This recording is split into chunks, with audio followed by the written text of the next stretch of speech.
Okay, hello, good evening everyone.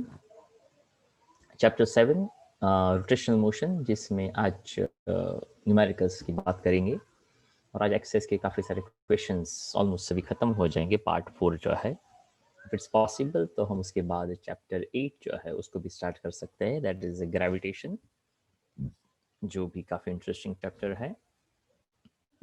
सबसे पहले question जो है, ये ऐसा क्वेश्चन है वो पूछा जा सकता है, काफ़ी अच्छा क्वेश्चन है.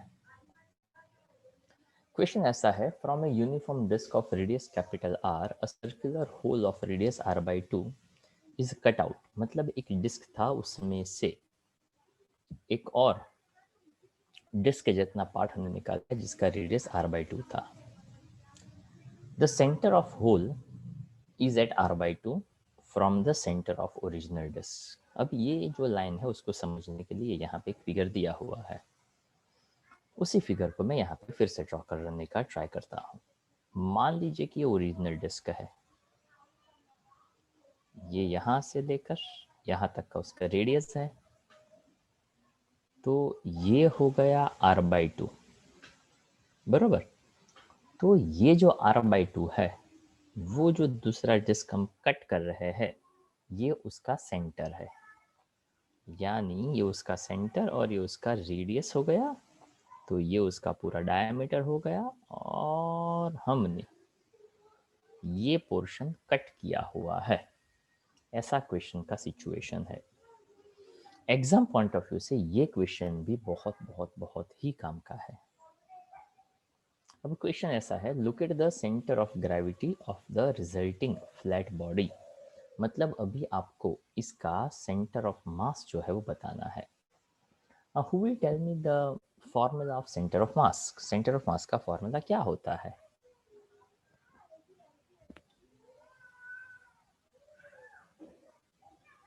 Yes, anyone? भूल गए क्या? सेंटर ऑफ मास का फॉर्मूला क्या होता है?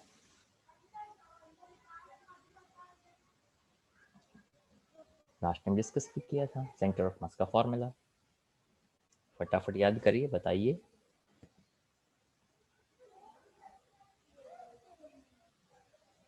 व्याख्या आप बता सकते हैं क्या है सेंटर ऑफ मास का फॉर्मूला?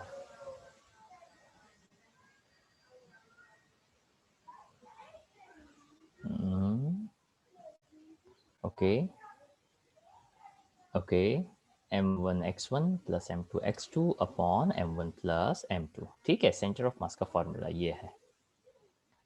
ओके, अब देखिएगा, अब ध्यान से सुनिएगा पूरी बात को. हमने सेंटर ऑफ मास के लिए ऐसा समझा हुआ है कि अगर पूरा डिस्क है तो डिस्क का सेंटर ऑफ मास उसके सेंटर पे है, यानी ये जो वाला पॉइंट है ना वहां पे है. अब उसको इमेजिन करिए कैसे. तो कि अगर ये ऑब्जेक्ट ऐसा होता, वन डायमेंशनल ऑब्जेक्ट होता, अगर मैं यहाँ पे ऐसा रखता तो इधर का मास सेम है, वो हमें पता है. अब हुआ क्या, तो कि ये जो रिंग था ना उसको मैं ऐसे दो पार्ट में डिवाइड करके देखूं, तो यहाँ पे डिस्क है. अब जैसे मैंने ये पार्ट निकाल दिया, ये पार्ट होलो हो गया, मतलब अब यहाँ पे मास नहीं है. तो अब इसको बैलेंस करना हो, इसका सेंटर ऑफ मास निकालना हो, तो मास इस साइड ज़्यादा है, इस साइड कम है, तो ऐसा समझा जाता है. उस बात को ध्यान से सुनिएगा कि इसका सेंटर ऑफ मास जो पहले यहाँ पे था, जो परफेक्ट एक डिस्क था, अब इसमें से कुछ पोर्शन मैंने निकाल दिया, तो इस साइड तो कुछ मास नहीं है, अब सिर्फ इसी साइड मास है.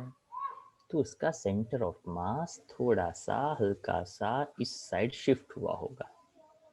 अगर मैं इसको एक्स एक्सिस कहूँ, इसको मैं वाई एक्सिस कहूँ, तो मैंने यहाँ पे जो रेडियस r बाई 2 इस साइड से कट किया ना, उस वजह से उसका सेंटर ऑफ मास थोड़ा ओरिजिन से लेफ्ट साइड मूव हुआ होगा, तो ही दोनों का मास इक्वल डिस्ट्रीब्यूट हो पाएगा. अब दूसरा पॉइंट, यहाँ पे हमने देखा था surface sorry linear mass density, याद हो तो, मास पर यूनिट लेंथ. उसी तरह से एक और डेंसिटी आती है जिसको हम कहते हैं सरफेस मास डेंसिटी, जिसका मतलब ऐसा लेना है मास पर यूनिट एरिया. ओके, तो देखो, mass per unit area of the disc, उसको यहाँ पे स्मॉल m कहा है. वैसे आप इसको कोई भी सिंबल दे सकते हो, ठीक है। तो यहाँ पे स्मॉल m कह दिया, small m is equal to हो गया मास पर यूनिट लेंथ, जिसको आप कहने के लिए ऐसा कह सकते हो सरफेस मास डेंसिटी, ठीक है। तो ये जो सरफेस मास डेंसिटी यहाँ पे आपको मिल चुका है, इसके हिसाब से अब हमें क्या करना है, तो कि ये जो कट किया हुआ डिस्क है उसका मास और जो रिमेनिंग है उसका मास, दोनों के अलग अलग मास मिल जाएंगे, दोनों के अलग अलग पोजीशंस मिल जाएगी, और हमारे पास रेडीमेड फॉर्मूला है m1x1 plus m2x2 upon m1 plus m2। अब करना क्या है, तो कि देखो जो बड़ा है ना उसका तो कैपिटल M था ही, तो ये पहला पॉइंट, तो दैट्स ओके कि total mass is equals to density into पूरा एरिया। पर अब हमें काम किसका है, तो कि mass of a smaller ring, smaller disc, that is m1, ठीक है। तो mass, smaller mass is equals to density into area. तो डेंसिटी हमने लेना है स्मॉल m, ओके, और एरिया क्या लेना है, तो कि पाई आर स्क्वायर, पर इसका रेडियस कितना है r/2, तो यहाँ पे हमने ले लिया π/4 r square into small m। लिखने के लिए लिखना हो किसी को तो लिख दीजिए स्मॉल m का मतलब यहाँ पे total mass upon total area करना है। आई रिपीट, यहाँ पे स्मॉल m का मतलब है मास डेंसिटी और उसका मतलब होता है total mass upon total area. अब ये हो गया छोटे वाले का मास, छोटी डिस्क का। तो रिमेनिंग का कितना, तो कि जो बड़ा था मास, कैपिटल M था, उसमें से छोटा वाला सब्ट्रैक्ट कर दो। तो देखो pi r square into m, pi r square into m, यानी 1 है, 1 माइनस 1/4, यानी कितना आया 3/4, ऐसा आप कह सकते हैं, ठीक है। अब पहला वाला एक्स एक्सिस पे यानी x की पोजीशन है r/2 और ये x2 तो हमें फाइंड करना है। ओरिजिनल इसका सेंटर ऑफ मास कहाँ है, तो कि ओरिजिनल का सेंटर ऑफ मास ओरिजिन पे है, दैट इज अ 0 0, या तो x की ही बात करो तो दैट इज अ 0। तो बस आपका काम हो गया खत्म, m1x1 m2x2 m1 plus m2, XCM 0 पे है, m1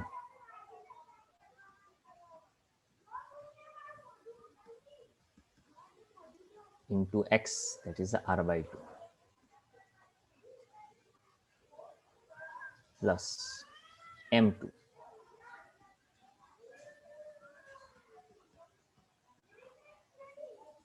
और x2 जो हमें फाइंड करना है,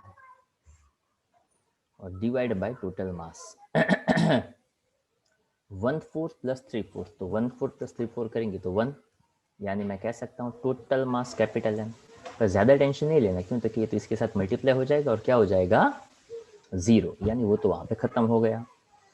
अब देखो ध्यान से सुनिएगा, हाँ, यहाँ से आपको pi r square m/4, pi r square m/4 इतना तो कॉमन आ जाएगा और सब कुछ इस साइड 0 हो जाएगा, तो π/4 r square m, π/4 r square m, इतना तो सब कुछ कैंसिल हो गया। बचा क्या, तो इधर बचा 0, इसमें से बचता है r/2 और इधर से बचता है 3x2। चलो इतना आपके पास मैंने रखा हुआ है, तो आपको बताना है x2 का वैल्यू क्या होगा।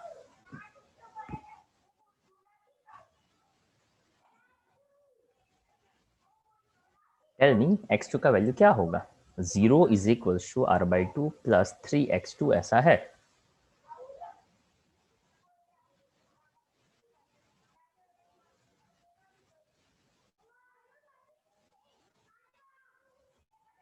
Okay, minus r/6, yes that's right answer. करना क्या था, तो क्या r/2 इधर शिफ्ट कर देते, माइनस n आ जाता, ये 3 नीचे चला जाता, तो x2 का वैल्यू बन जाता माइनस r/6। पूरे क्वेश्चन को फिर से समझा दूँ, यहाँ पे r/2 कट किया है, उसकी बजाय r/4, r/8 ऐसा कोई भी वैल्यू दे सकते हैं। आइडिया क्या निकालना था? तो क्या आइडिया ये निकालना था कि हमारे पास m1 यानी छोटे वाले का मास, रिमेनिंग का मास 2 होने चाहिए, उसकी अलग अलग पोजीशंस यानी x1 और x2। तो x1 कितने डिस्टेंस पे है वो, और x2 उसका मतलब क्या लेना है, तो कि जहाँ पे हमें उसका सेंटर ऑफ मास फाइंड करना है। आई होप इतना क्लियर हुआ होगा सबको, एवरीवन? ओके, नहीं समझ में आए तो प्लीज़ यस सर। बताइएगा। हाँ, तो कुछ बोलते रहिएगा तो पता चलेगा कि पता चला कि बाउंस गया। ठीक है, समझ में आए? That's great. चलो, अब यहाँ पे इसके बाद ये क्वेश्चन बहुत ही कम का था। हाँ, m1 m2 हो गया। अब यहाँ पे वैसे ये एक अलग तरीका दिया हुआ है, moment of m1 about o end moment of m2 about o।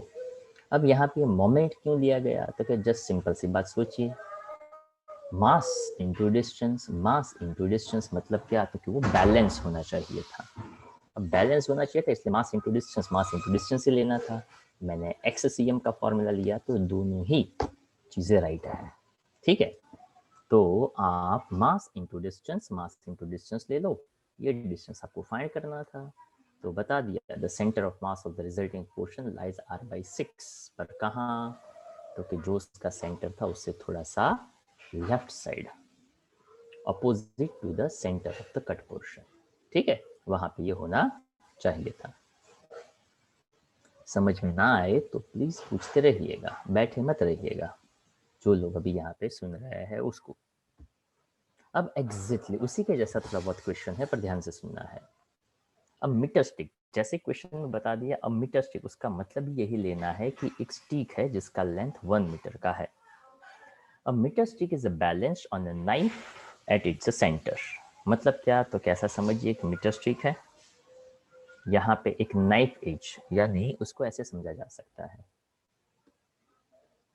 कि ये एक ऐसा ट्राइंगल जैसा है जिसको आप नाइफ एज कहिए। ठीक है,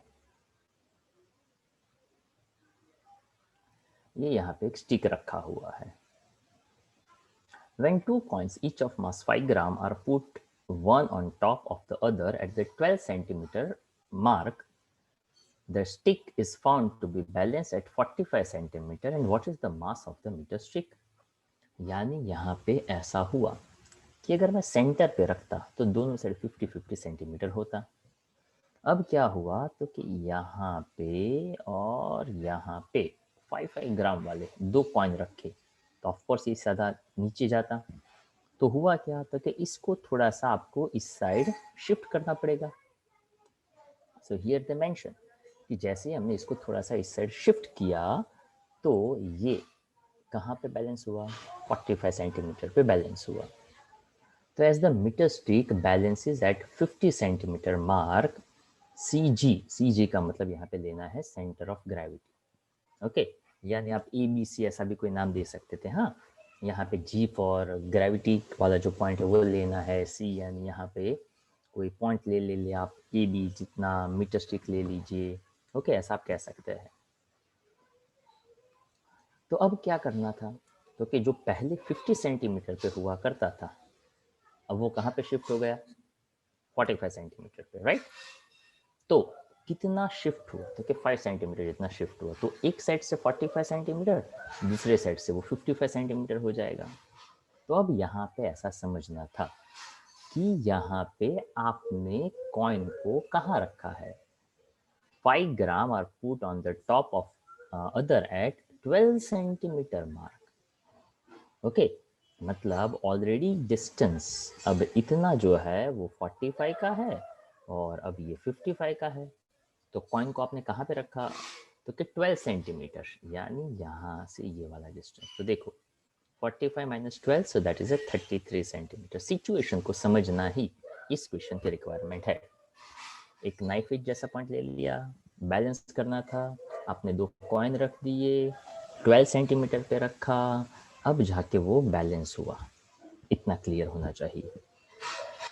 इतना क्लियर हो गया तो समझ लीजिए क्वेश्चन खत्म हो गया। कैसे, तो देखो पूरा का पूरा स्केल इक्विलिब्रियम में है, तो करना क्या है, from the principle of moments यानी इक्विलिब्रियम। कैसे इक्विलिब्रियम, तो क्या देखो, वेट फोर्स यानी कहाँ लगेगा, डाउनवर्ड डायरेक्शन में, इंटू 5। अब ये 5 सेंटीमीटर क्या है, तो कि उसके लिए मैं यहाँ पे छोटा सा ये जो फिगर है ना, उसी को मैं थोड़ा सा सही तरीके से बना रहा हूँ, ध्यान से देखते जाइएगा। हाँ,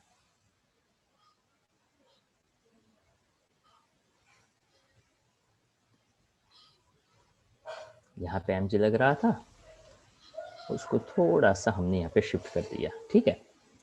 तो अब यहाँ पे लग रहा है mg, ये तो इमेजिनरी था, तो ये हो गया आपका 5 सेंटीमीटर का डिस्टेंस, नीचे लग रहा था mg, तो r क्रॉस f, टॉर्क वाला किस्सा, ठीक है।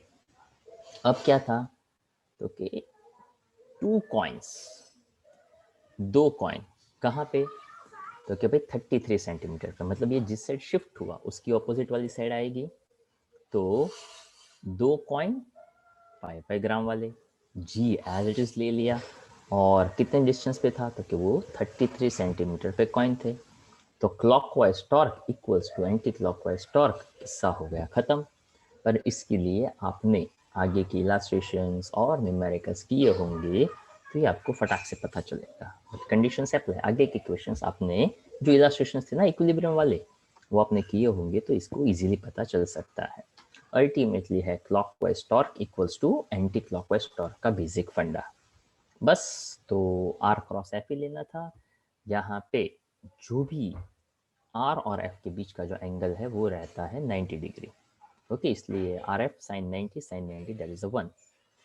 जी जी दोनों साइड से कैंसिल कर दो, 5 कैंसिल हो जाएगा, तो 5 cancel, 33 into 2, so that is a 66 ग्राम। तो मास ऑफ द स्टिक मिल जाएगा 66 ग्राम। तो यहाँ पे हमारा आइडिया जो है वो एकदम क्लियर हो जाना चाहिए।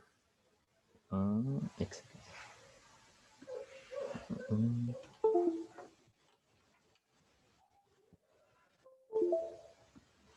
चलो।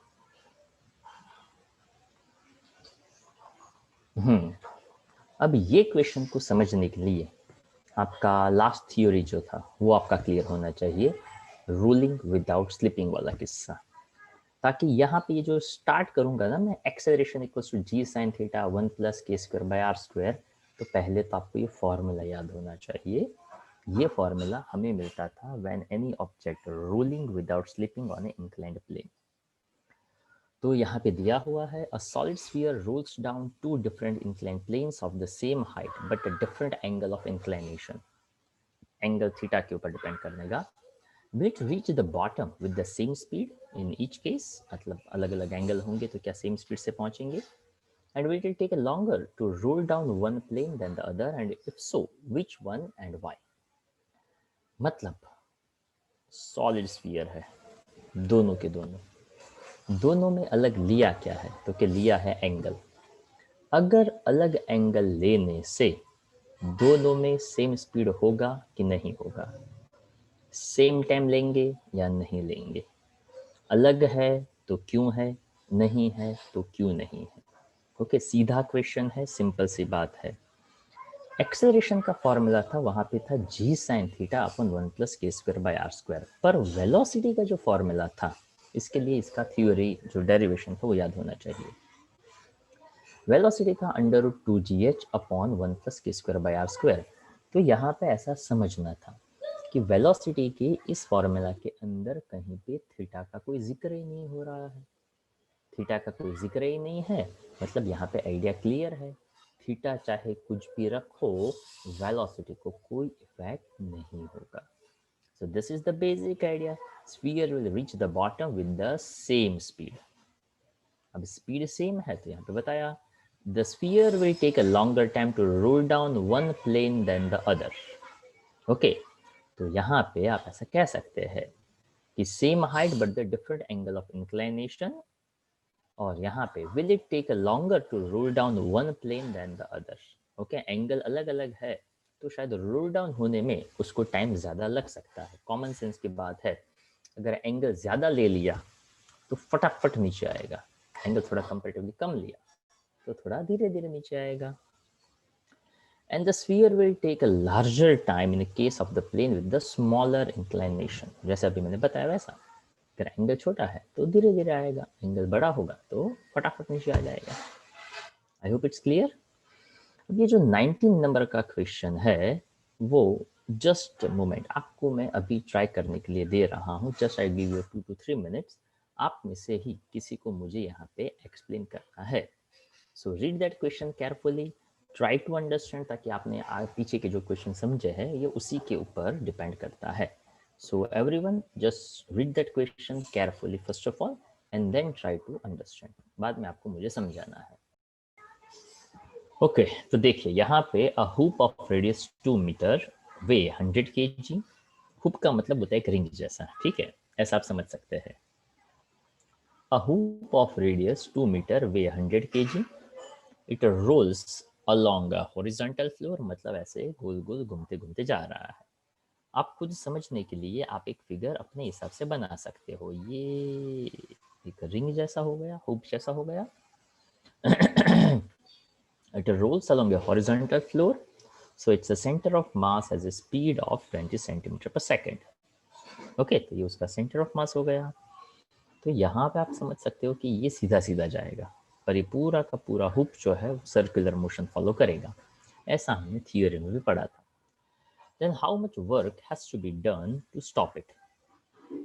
तो रोकना है तो कितना काइनेटिक एनर्जी है वो अगर पता चलेगा तो जितना काइनेटिक एनर्जी है उतना ही आप दे दो तो स्टॉप हो जाएगा वो। तो रेडियस दे दिया। Total work required to stop the hoop is equals to total kinetic energy. Translational plus rotational. Rotational का फॉर्मूला है half I omega square, translational का है हाफ एम वी स्क्वायर। अब यहाँ पे आपको सबके मतलब पता होने चाहिए। I stand for moment of inertia. Why you took M are square, who will tell me? Hollow disc था इसीलिए। यानी यहाँ पे आप ऐसा कह सकते हैं कि ये ऑब्जेक्ट है, उस ऑब्जेक्ट के हिसाब से इसका moment of inertia M R square बनता है। तो ऑब्जेक्ट का शेप पता होगा तो मोमेंट ऑफ इनर्शिया पता चल जाएगा। उसके बाद यहाँ पे हाफ आई का वैल्यू एम आर स्क्वायर हो गया। ओमेगा की जगह पे वी बाय आर कर देते तो V square by R square ऐसा हो जाता और half M we square as it is रखा। अब देखा जाए तो हाफ एम वी स्क्वायर इधर से आर स्क्वायर कैंसिल कर दो तो half M we square, half plus half that is m we square. Mass भी दिया, वेलोसिटी भी दिया, खत्म हो गई बात। तो जितना उसका काइनेटिक एनर्जी उतना उसको वर्क डन करना पड़ेगा। As simple as that. पर ये सभी न्यूमेरिकल्स यहाँ पे समझाने के बाद आप लिखोगे तो कॉन्फिडेंस बनेगा, अदरवाइज सिर्फ और सिर्फ बाउंस जाएगा। Always you have to keep a habit कि जैसे ही क्वेश्चन कुछ भी पढ़ते हो अंडरलाइन करते जाओ। जैसे the oxygen molecule has a mass 5.3 into 10 raised to minus 26 kg. Moment of inertia, that is I, about an axis through its center perpendicular to the line joining the two atoms। अब इसको समझने का try करने का। Oxygen molecule माने मास दिया है, moment of inertia यानी आई दिया हुआ है, about an axis through its centre यानी ऐसा कोई सेंटर समझिए और उसके अबाउट ये घूम रहा है ऐसा समझिए। Suppose the mean speed of such molecule in a gas is 500 metre per second, यानी उसका वेलोसिटी दिया हुआ है।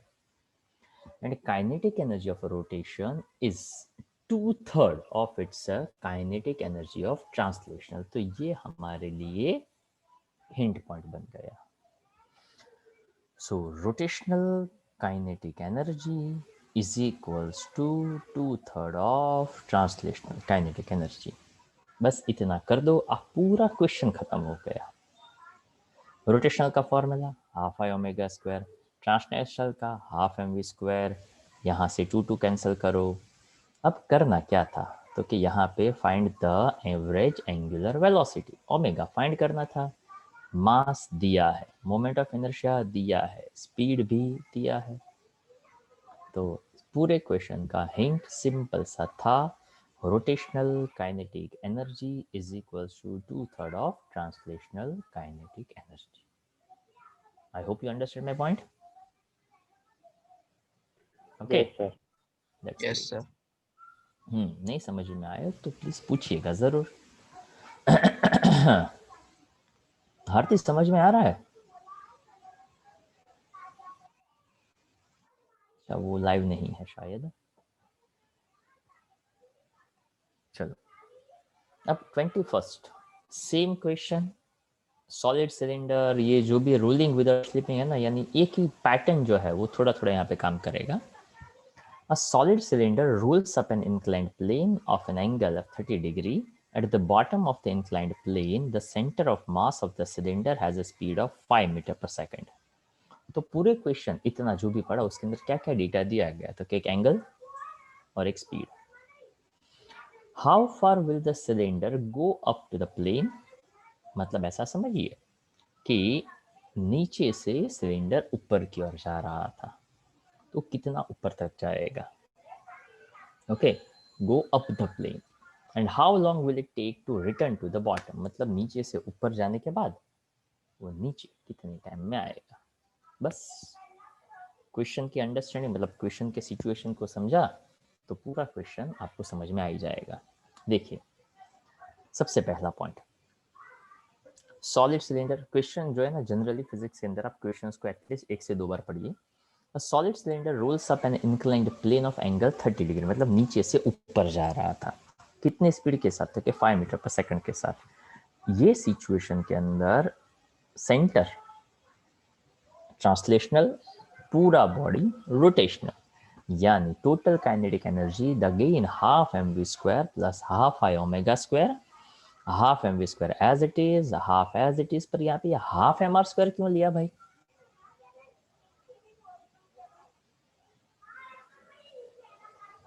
Half m are square moment of inertia किसका है? सॉलिड सिलेंडर हम नहीं याद रखते, हम याद रखते हैं डिस्क का। तो याद हो, डिस्क का moment of inertia M R square by 2, ring का है एम आर स्क्वायर, जो होता है डिस्क का वही होता है सॉलिड सिलेंडर का। तो काफी स्टूडेंट्स ऐसे होंगे जिसको काफी कुछ समझ में आता होगा, बस ये नहीं समझ में आता होगा कि यार ये कहाँ से आया। तो उसके लिए छोटा सा आइडिया लगाते रहने का। हमने आपको कहा हुआ है हर एक के मोमेंट ऑफ इनर्शिया ऑब्जेक्ट के आपको याद होने चाहिए। अगर वो मोमेंट ऑफ इनर्शिया याद है तो आपका काम आसान। Half m are square, omega की जगह पे again v square by r square.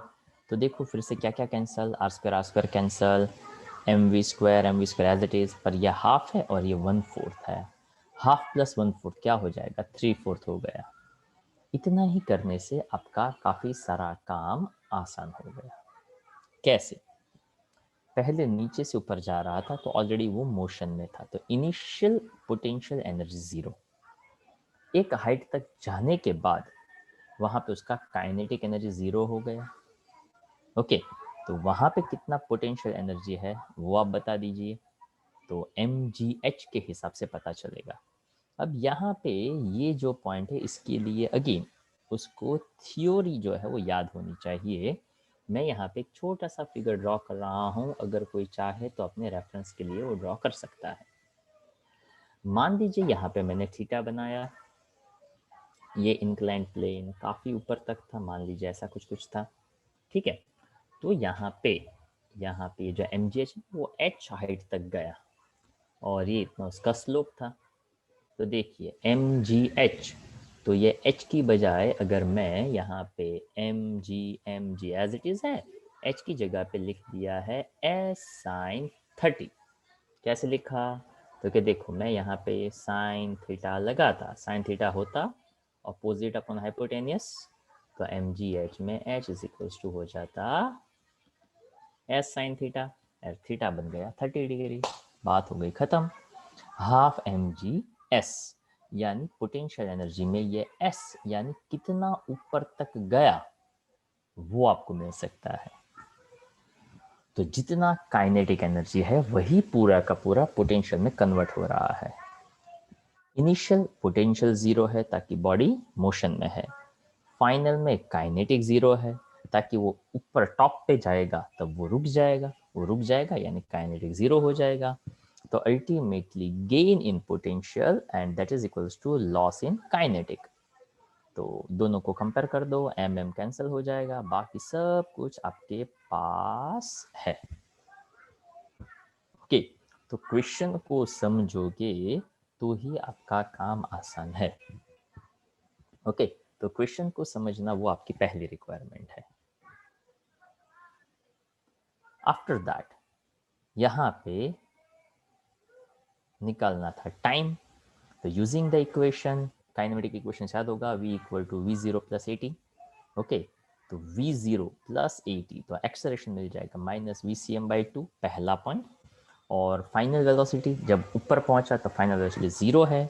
Initially v square 2as, और एक्सेलरेशन की जगह पे वही का वही वैल्यू डाल दो। तो ये भी एक एक्सेलरेशन का फॉर्मूला, ये भी एक एक्सेलरेशन का फॉर्मूला, दोनों फॉर्मूला को कंपेयर करो और वहाँ से टाइम का वैल्यू निकालो, दैट विल बी 1.5 सेकेंड। पर यहाँ पे उसने टाइम पूछा था कितने टाइम में ऊपर जाएगा, तो क्या 1.5 सेकेंड्स में। नीचे भी आएगा 1.5 सेकेंड्स में, तो टोटल टाइम लगेगा 3 सेकेंड। मतलब पूरा सिलेंडर 3 सेकेंड में नीचे से ऊपर जाएगा और ऊपर से वापस नीचे आ जाएगा।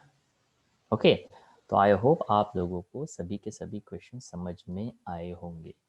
ये चैप्टर बहुत ही काम का है, उसको हो सके उतना अच्छी तरह से प्रिपेयर करिएगा। अभी अगर स्कूल ने एग्ज़ाम में नहीं रखा है तो नहीं होगा, पर फाइनल में तो हो ही सकता है, होगा ही शायद, तो उसको अच्छी तरह से प्रिपेयर करिएगा। ये बहुत ही काम का चैप्टर है। Okay, apart from all this, अगर आपको इस चैप्टर में अभी भी कोई जगह पे कोई डाउट है तो इसके वीडियो भी अवेलेबल है। अगर उसमें से भी नहीं समझ में आए तो आप मुझे पूछिए। Okay, so we can work out on that. तो उसके लिए काम करना हमारे लिए बहुत ज़रूरी है, और चैप्टर बहुत ही काम का था।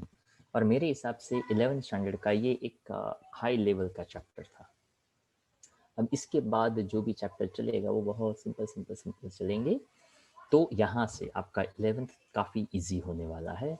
पर पढ़ाई के लिए इजी मत होइएगा, पढ़ाई के लिए आप थोड़े से और अच्छी तरह से ट्राई करिएगा, ताकि इजी चैप्टर्स में आप बहुत ही इजीली मार्क्स लेकर आ सको। तो यहाँ तक जो भी हमने समझा है उसमें किसी को कोई स्पेसिफिक डाउट हो तो अभी वो पूछ सकता है। अपलोड, हाँ, वो मैं वीडियो जो है वो मैं अपलोड कर दूंगा डेफिनेटली। लास्ट टाइम वाला जो वीडियो है वो मैं अपलोड कर दूंगा।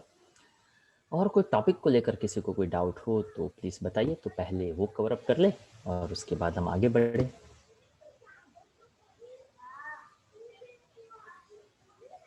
ओके, तो मैं मान लेता हूँ आप लोगों ने शायद अच्छी तरह से पढ़ा होगा और मैंने भी अच्छी तरह से पढ़ाया होगा, तो आपको डाउट शायद कम रहा होगा।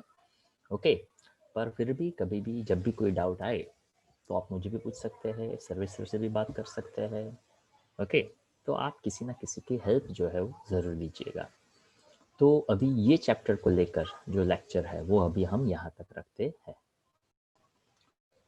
ओके, तो आज का जो होमवर्क है, होमवर्क के अंदर जो क्लास वर्क है, ओके, तो पार्ट 4 से कौन कौन से क्वेश्चंस किए आज हमने? Part 16 to 4, 21. 16 to 21. 4 question 16, 17, 18, 19, 20 and 21। Okay, ये सब कुछ है वो आप ट्वाइस, ओके, 2 बार हम रख देते हैं, तो ये आपका होमवर्क हो जाएगा। I hope it's clear.